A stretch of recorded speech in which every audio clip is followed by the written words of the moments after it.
Hello, मैं दीपक प्रसाद आज आप लोगों के लिए क्लास 10th के पाठ एक चर का द्विघात समीकरण का एक प्रश्न लेकर आया हूँ।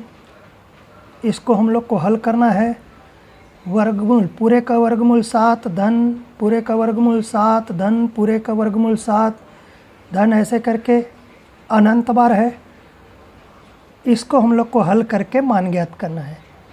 तो इस प्रश्न को हल करने के लिए सबसे पहले ये जो दिया है वर्गमूल के रूप में, इसको हम वर्ग समीकरण के रूप में लाएंगे।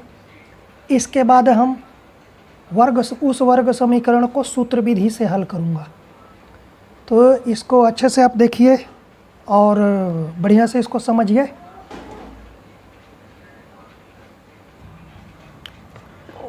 तो इसको चलिए हल करते हैं।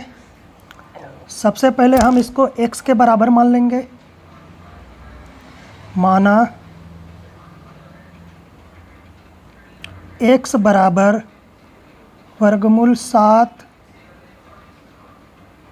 धन पूरे का वर्गमूल 7 धन पूरे का वर्गमूल 7 ऐसे अनंत बार है। तो हम इसको x के बराबर मान लेते हैं।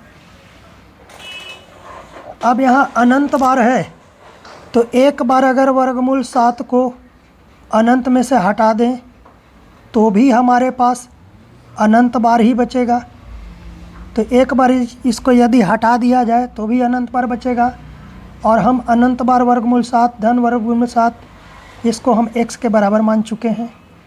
तो x बराबर वर्गमूल 7 धन x मिल जाएगा।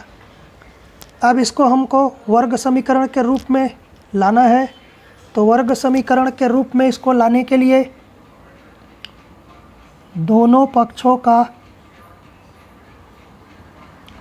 वर्ग कर देंगे। दोनों पक्षों का वर्ग करने पर तो दोनों पक्षों का वर्ग कर देते हैं तो इधर x का वर्ग मिल जाएगा बराबर वर्गमूल 7 धन x का पूर्ण वर्ग। हम जानते हैं कि किसी भी वर्गमूल के भीतर यदि कोई संख्या होता है उसको यदि हम वर्ग करें तो वर्गमूल चिन्ह हट जाएगा और वो संख्या प्राप्त हो जाएगा। यानी x का वर्ग बराबर 7 धन x ये मिल जाएगा। x का वर्ग पक्षांतर कर देते हैं वर्ग समीकरण के रूप में, बराबर में 0 लाना है। तो ऋण x ऋण 7 बराबर 0। अब ये हमको वर्ग समीकरण मिल गया। अब हम इसको सूत्र विधि से हल करेंगे। तो सूत्र विधि से हल करने के लिए सबसे पहले इसको मानक वर्ग समीकरण से तुलना करेंगे। मानक वर्ग समीकरण ax का वर्ग धन bx धन c बराबर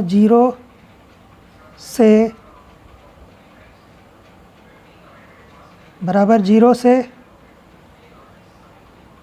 तुलना करने पर,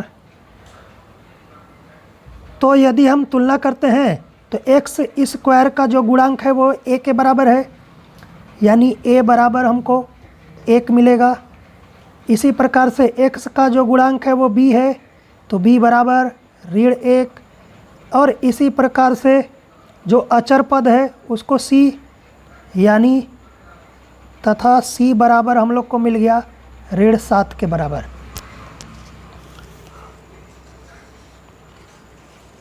अब वर्ग समीकरण का सूत्र लिखूंगा और उस सूत्र में सभी मान को रख देंगे और इसके बाद हल करके हम x का मान ज्ञात करेंगे। तो सूत्र बहुत ही इसको मतलब याद रखिएगा, सूत्र को आप ध्यान में रखिएगा क्योंकि आने वाले समय में जो प्रश्न बनेंगे वो इसी सूत्र पर आधारित होंगे। जो भी सूत्र विधि से वर्ग समीकरण को हल करना होगा जहाँ भी वो वहाँ यह सूत्र लगेगा।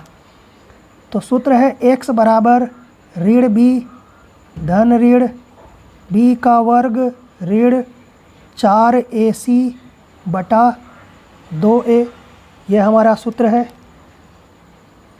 अब इस सूत्र में सभी मान को रखेंगे तो b के जगह में कितना दिया हुआ है, ऋण 1 दिया हुआ है। तो सबसे पहले सूत्र वाला ऋण, इसके बाद b का मान ऋण 1 धन ऋण b का वर्ग यानी ऋण 1 का वर्ग ऋण 4 गुणे a के जगह में 1 है गुणे c के जगह में ऋण 7, 4 गुणे a गुणे c यानी 4 गुणे 1 गुणे ऋण 7 हो गया बटा 2 गुणे a यानी 2 गुणे 1 हो गया। x बराबर ऋण और ऋण धन 1 हो जाएगा, धन ऋण 1 का वर्ग 1 के बराबर हो जाएगा ऋण 1 गुणे ऋण 1 1 ऋण धन 4 एकम 4 4 सते 28 बटे 2 गुणे 1 यानी 2 एकम 2।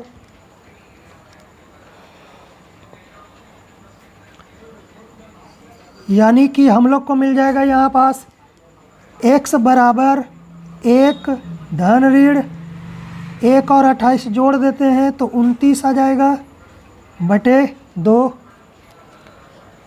अब यहाँ पास धन ऋण है तो एक बार हम धन चिन्ह लेंगे, दूसरे बार हम ऋण चिन्ह लेंगे तो हमारा x का मान प्राप्त हो जाएगा। धन चिन्ह लेने पर, धन चिन्ह लेने पर x बराबर 1 धन वर्गमूल 29 बटा 2 ये हम लोग को प्राप्त हो गया।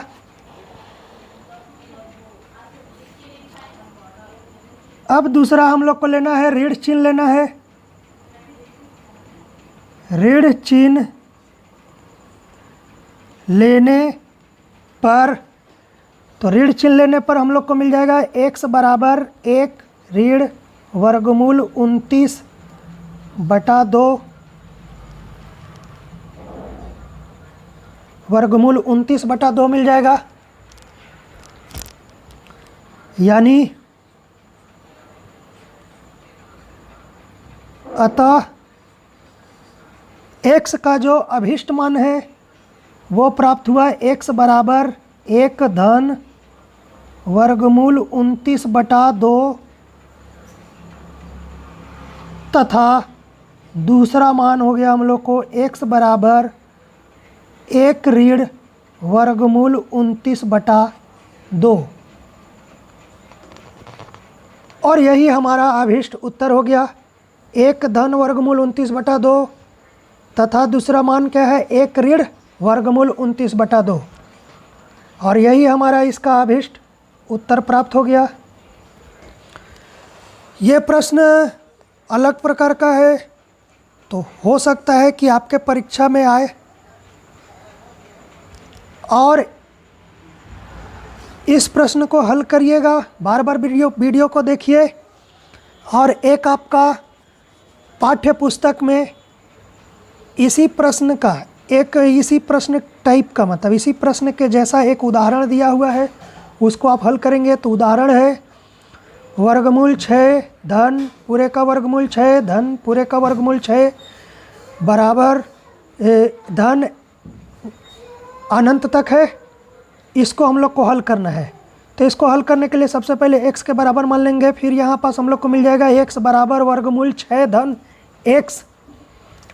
इसके बाद फिर आप इसको आगे चल के इसको वर्ग समीकरण के रूप में ले आएंगे और फिर वहाँ भी आप या तो सूत्र विधि से हल कर दीजिए या फिर गुणनखंड विधि से हल कर दीजिए या फिर पूर्ण वर्ग विधि से हल कीजिए। तो जैसा आपको ठीक लगे वैसा हल कीजिएगा इसको।